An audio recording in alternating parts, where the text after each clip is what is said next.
Welcome to Trinity Wesleyan Church Online. We are so glad to have you here today. We've been praying for you, and we're excited for what God is going to be speaking to you today.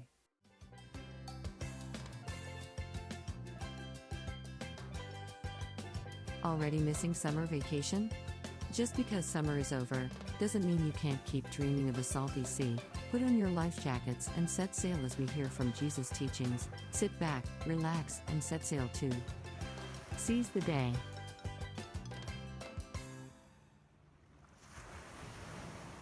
We are in our fourth week of Seize the Day, and we're going to get right into it. It's the teachings that Jesus did around the Sea of Galilee, and how we can live as Christians from what Jesus has taught and shown us. We're going to get right into it. So the scripture we're going to be in is Mark chapter 5. Mark chapter 5, verse 30. It says, "The apostles gathered around Jesus and reported to him all they had done and taught. Then, because so many people were coming and going that they did not have even a chance to eat, he said to them, 'Come with me by yourselves to a quiet place and get some rest.' So they went away by themselves in a boat to a solitary place. But many who saw them leaving recognized them and ran on foot from all the towns and got there ahead of them. When Jesus landed and saw a large crowd, he had compassion on them, because they were like sheep without a shepherd. So he began teaching them many things." So one of the interesting things I saw about this is that is this word compassion. When we have compassion in our culture, we use compassion as a noun. It's a thing that we feel. When we have compassion for the country of Ukraine and all the terrible things that have happened there. We have compassion for those who are homeless. We have compassion for those without work. We have compassion for victims of gun violence. People will quote thoughts and prayers and put that on social media. That kind of compassion is this noun that we're talking about. We'll say like, "Oh, that's sad, but let me get back to my day." And this is the culture of American compassion. I'll do what's easy and just keep going and maybe make a social media post, and that's it. That's compassion. I feel for them. That's sad. I wish it was better. But Jesus had compassion on them, and here used, this word is a verb, not a noun. It's not a person, place, or thing, but an action. So how they used this word was this word splengni zomia. And this word it's a verb that literally means this: to be moved as to one's bowels. Hence, to be moved with compassion, have compassion, for the bowels are thought to be the seat of love and pity. So we're going to start to use this abbreviation called BM. Hopefully you know what a BM is, but it basically, this word that is used for compassion, it compares to when you gotta go, you gotta go. It's time. We're moving heaven and earth to get there, to do what we have to do so we can have our BM. Sometimes it just happens and you're just like, I gotta go right now. That's the same type of compassion, that is just like, I gotta move, I gotta do something, it's time, we gotta do it now. But what if we read this story with Jesus, using our English definition of compassion? How would that read? Jesus saw a large crowd, felt sad because there was no one to teach them, and kept going about his day. And it reminds me of the parable of the Good Samaritan. And America has had the same action done in the parable of the Good Samaritan. The first two people had this culture of compassion that our country does. The word used for their compassion was horeo, or to look on, to stare at, to know. But the Good Samaritan had the same compassion that Jesus did, the splengni zomahi. It's the same definition of compassion when he saw people without a shepherd. to be moved to an urgency to rectify the situation, to pick up the beaten man, bandage him, take him to a safe place, pay for a place for him to stay while he recovers. Comfort looks at, compassion moves urgently. Jen has been watching this TV show called Escaping Polygamy. And she's been watching that, and basically about the Mormon culture of polygamy and a lot of the things that are happening behind closed doors that are not good. It's a sect of Mormons that are doing this. But basically, a lot of the women are being abused and mistreated, and that's just putting it lightly. And they're marrying their daughters off at 14, 15, 16 years old, so they have to stay in this religion. And there's a lady that lives in Las Vegas that is helping other teens get out of this situation because the abuse and because of the things that are happening to them. And the episode last night that Jen watched was this lady helped this girl get out, and she's never helped a minor, but she specifically helps adults get out. But she was helping this minor get out, and she didn't have a place for her to go, so she put her in her own home. She's helping her find a job. She's giving her clothes. She's helping her do what she has to do because she doesn't have an education. She doesn't have anything or proper health care.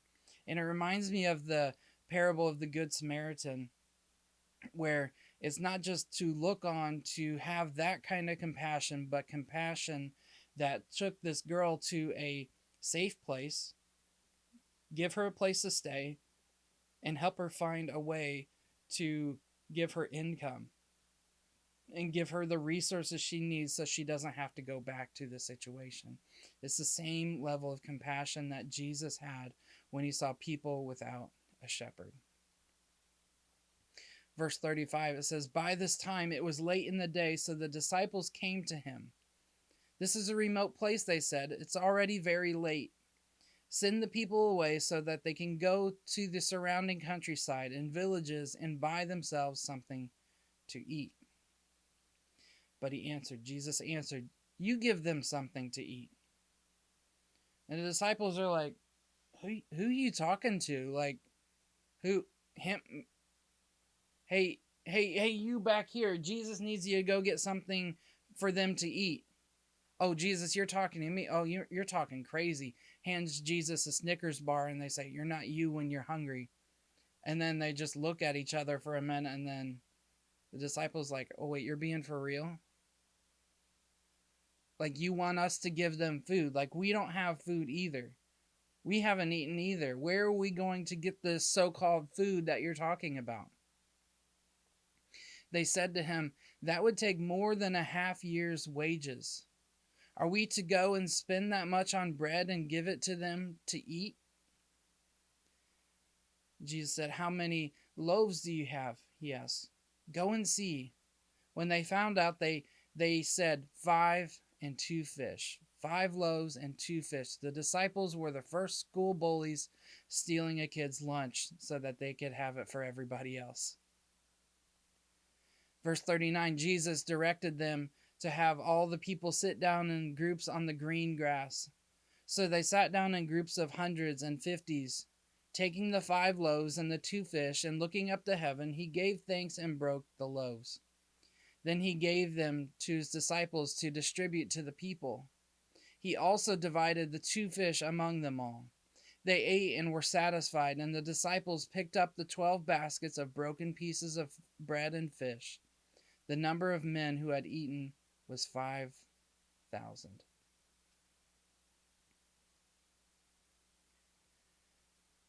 There's logic behind this miracle of why Jesus did it. First thing is that it was a remote place.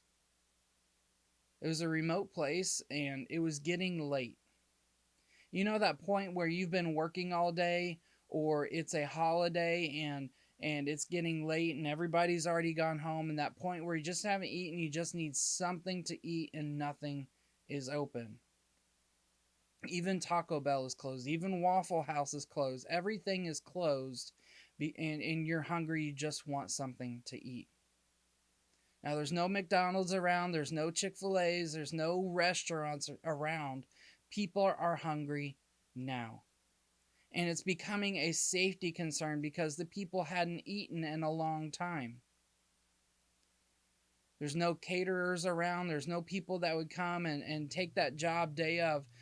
Just imagine this, and Jesus and the disciples come up to a caterer. Hey, we need you to plan for 5,000 men, not counting the other women and children. We need you to get this ready for right now. Now, this takes months of planning. This takes months of planning. Jen and I were on the follow team for the youth conference for the Wesleyan Church, and it took 18 months for about 20 different people to get things ready for this conference. And imagine just like you can't come up with 5,000 people worth of food. You can't come up with that much food for people. There's no time to get things if people are hungry now. Jesus is saying, like, it's a miracle now, or there's going to be nothing for them. So either have faith or nothing's going to happen. And the disciples bring a good point. This is a half year's wages. Half year's wages. If we go by our wages of today, the average household income in the United States is $67,000. So half of that is $33,500.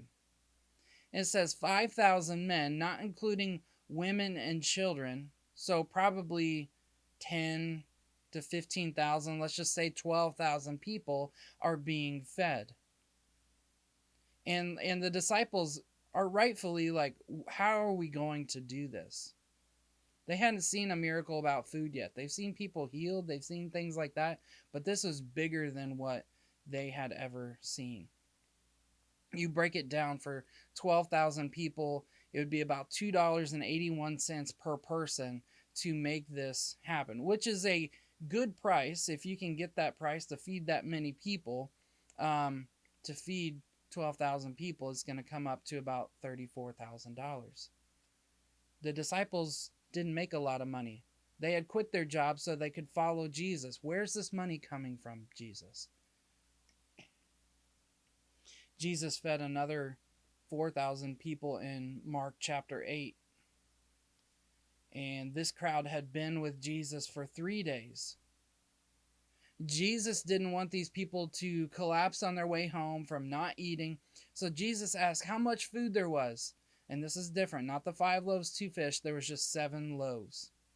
Everyone ate and was satisfied, and there was 7 baskets left over. Verse 10 in chapter 8, it says, he got into the boat with his disciples and went to the region of Dalmunutha. So basically they went from the northern Sea of Galilee, they were in the north part, to the northwest part by boat. And Jesus gets there, and the Pharisees questioned Jesus as soon as he arrived. So after he was annoyed with them, they left and went to another place. They went back across the sea to Bethsaida. So they went from the northwest part to the northeast part of the Sea of Galilee. Verse 14, it says, the disciples had forgotten to bring bread, except for the 1 loaf with them in the bread. Be careful, Jesus warned them. Watch out for the yeast of Pharisees and that of Herod. They discussed this with one another and said, it's because we forgot the bread. It's because we have no bread. That's because he's angry. Aware of their discussion, Jesus asked them, why are you talking about having no bread? Do you still not see or understand, or are your hearts hardened? Do you have eyes but fail to see, or ears but fail to hear? Don't you remember when I broke out the 5 loaves for the 5,000, how many basketfuls of pieces did you pick up? 12, they replied.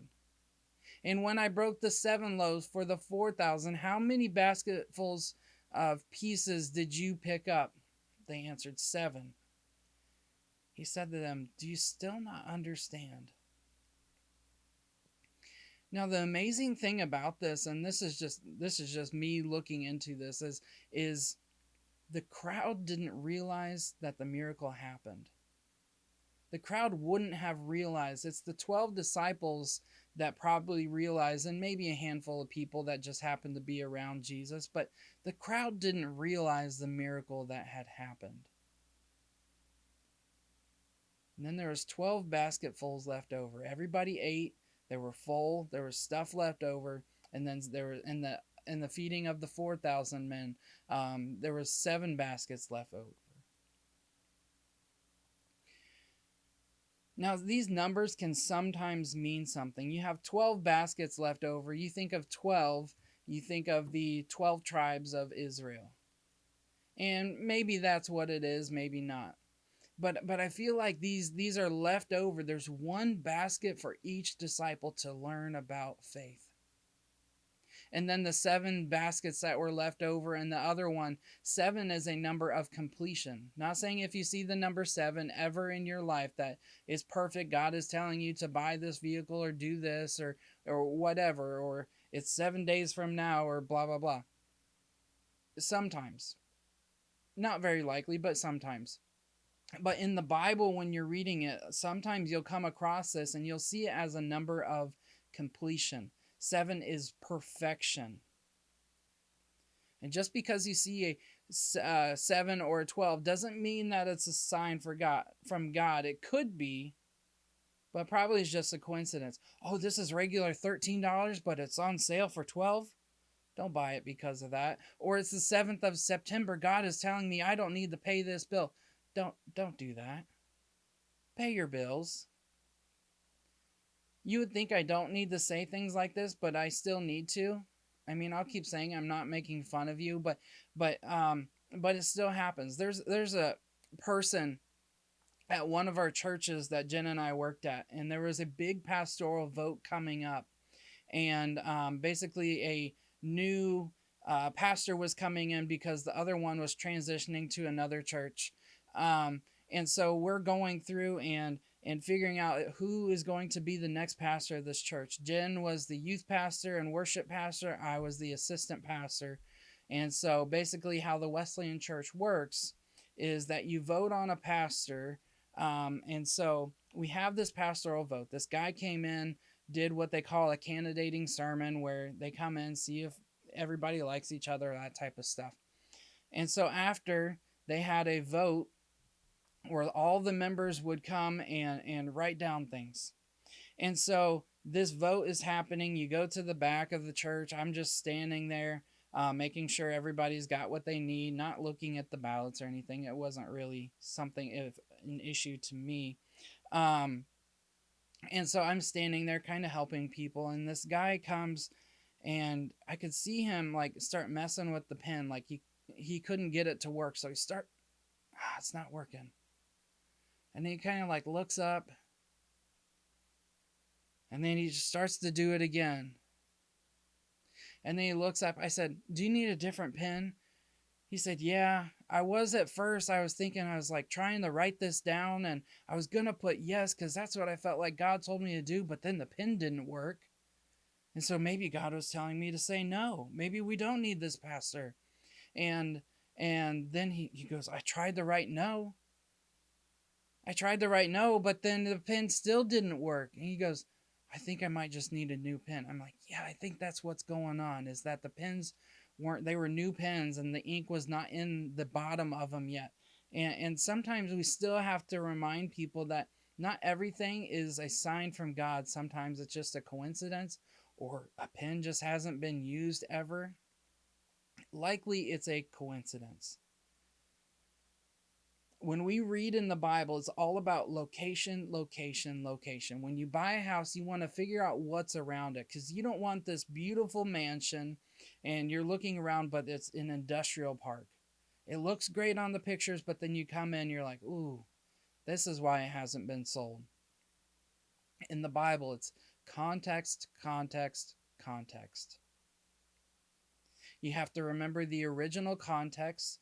You have to remember who wrote it, who the audience was, who was it being written to, what did it mean for them then. We have to figure out what it means for them first. then what does it mean for us? You have to get the original context, figure out the location and everything is going on, then how God might be speaking to us today through it. Now, each disciple carried a basket full of leftover food. So in the first story, they started with 5 loaves and 2 fish, 12 basketfuls. It was a testimony of God's power.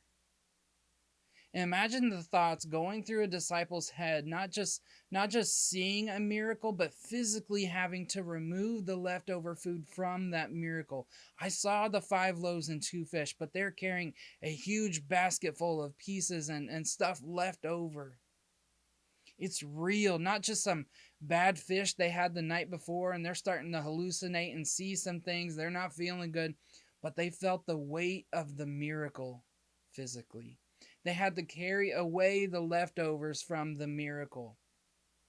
You can hear about a miracle and still not believe.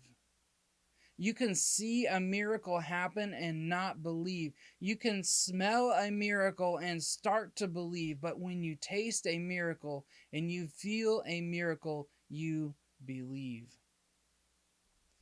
The first 3 senses can be done from afar, but when you eat a part of a miracle and feel the effects of a miracle, it's a reminder of what God has done. Each disciple had to take away a basket full of that miracle.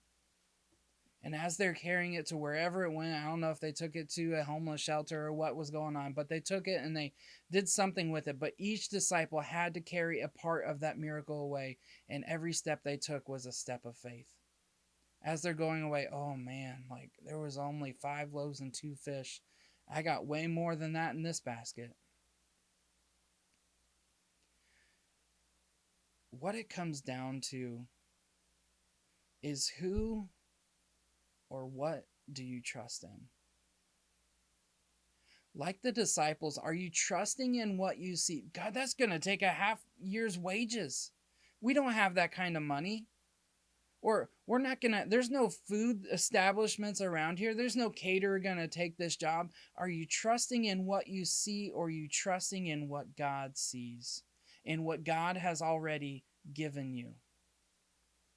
Are you trusting in, man, I don't know how because my vehicle's not working right now. Or God, I don't know how because the job that I have is just not, it's not doing it for me. Or God, I don't know how this is going to happen when you're calling me to tithe more and trust in you more and to keep going and trusting in you. Am I trusting in what I see, or am I trusting in what God has already given to us? Are you trusting for the miracle that God said he will provide? The next question the disciples had to answer is, how much do you want it? How much do you want the miracle? Because you can come and you can have compassion. Oh, that's sad. All these people are hungry. Hopefully they don't pass out on the way home. How much do you want it? When Jesus said, go see what we have, and they bring back 5 loaves and 2 fish, like, well, here it is. This is all we got. But they had to go and look for food. They had to go and find someone who was willing to give up their food. Do you have a level of compassion that hits you in the gut? That you can't just sit down and just wait, that you got to go, you got to move, that God is saying you have to do this now. Do you care and have so much compassion that it goes from being a noun to being a verb? That it moves you to action, to actually go and do something about it. Not just thoughts and prayers. I'm not saying that thoughts and prayers are not okay, but there's a level of compassion that moves us to action. There's been many times in my life where I'm just like, God, I don't know how this is going to work. I don't feel like I have enough. I don't feel like I have enough money to do this. I don't feel like I have the relationships I need to do this. I don't feel like I have the support I need to do this. And it came to a point about a month ago where I was just sitting and just kind of frustrated at God, like, God, what's going on? And I was frustrated about not having enough. I'm not talking finances. This is more my spiritual life. I don't have enough. And what God told me, He said, all you have is all you need. Everything that I have given you is what you need for this season. Everything that you have here, use it to the best of your ability. And when you feel like you can't do any more, I'm going to multiply it. When you bring everything you have to me, I'm going to multiply. All you have is all you need. And what this does is it builds your faith on God. It doesn't build it on yourself. Because when we have what we need and we're just saying, God, I need more. I need more to do this. We're building our faith on ourselves. I need this. And God, especially, you think about the story of Gideon. It started with 33,000 men, I believe, and it went all the way down to about 300 men. And some of the people are just like, I don't know if this is going to work. But it builds your faith on God. Because if it was the 33,000 or so, 32,000, they could have said like, yeah, we did really good. We did what we were supposed to do. We weren't supposed to win this, but we did it. But when you get narrowed down to 300, God says, all you have is all you need. What I'm telling you that you need is far less than what you think you need.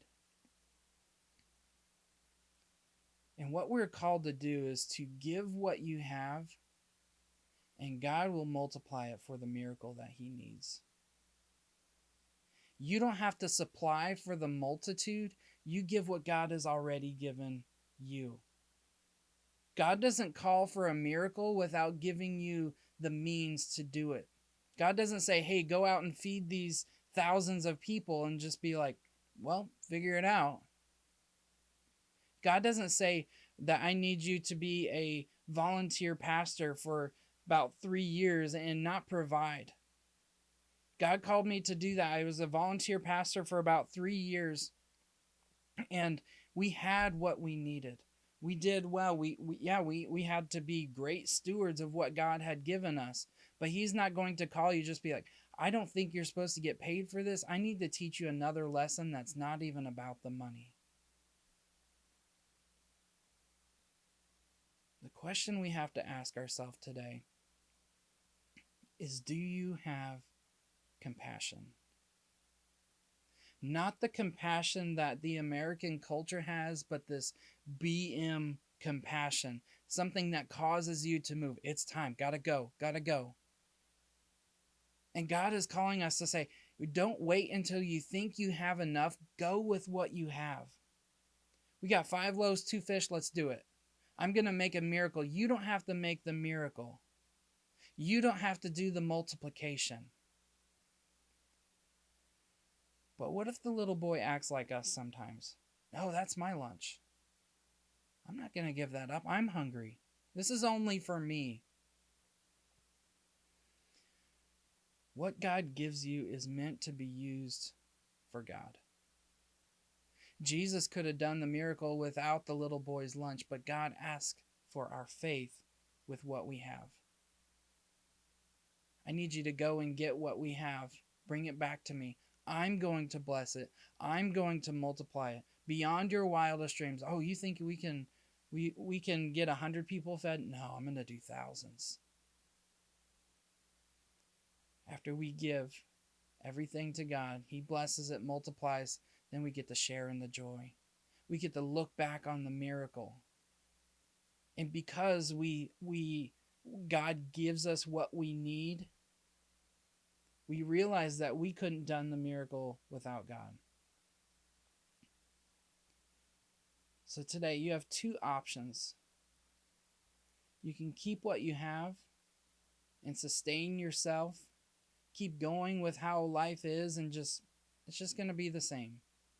You can keep going that, or you can give everything back to God from this point of this BM urgency, and God is going to multiply it. There's an urgency, there's a compassion behind it saying, we got to move, we got to go now. See, there's a logical math, and God did give us a brain to use, and we're supposed to use it, and we're supposed to use logic. But there's also something that God calls us to have, and it's called faith.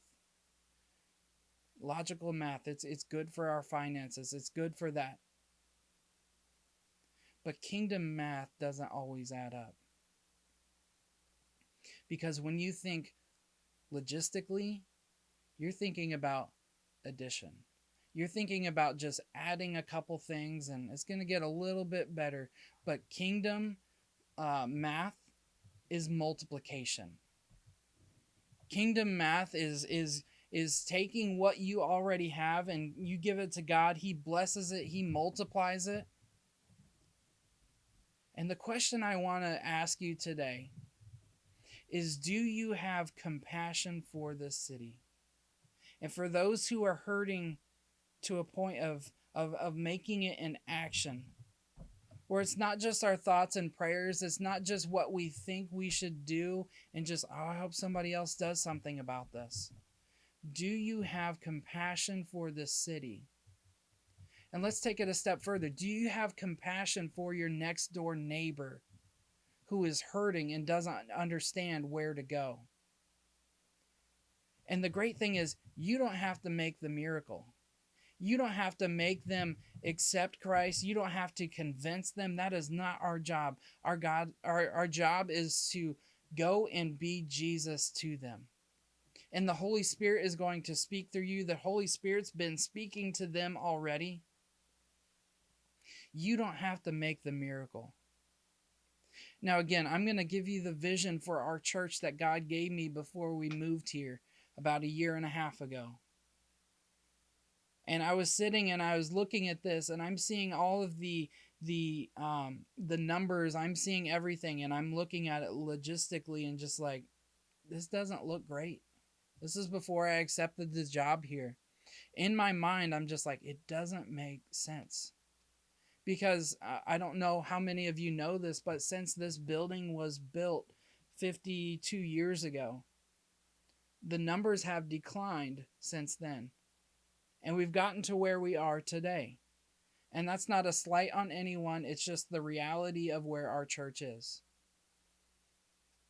Like I said a couple months ago, it's the state of the communion address. It's the reality of our church.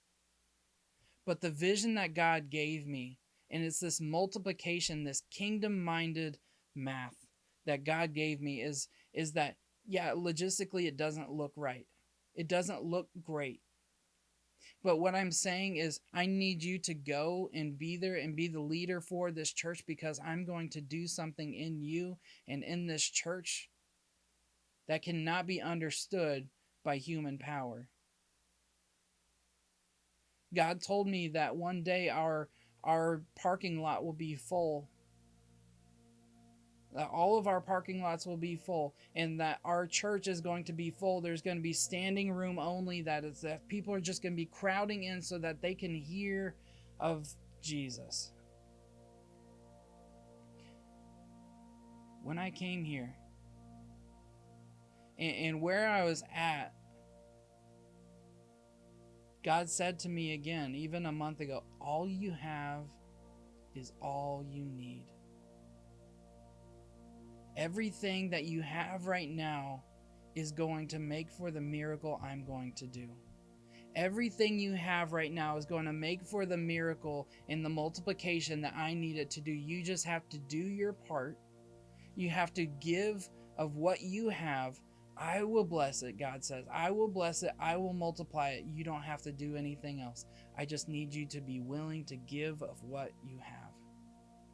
And that's the challenge today.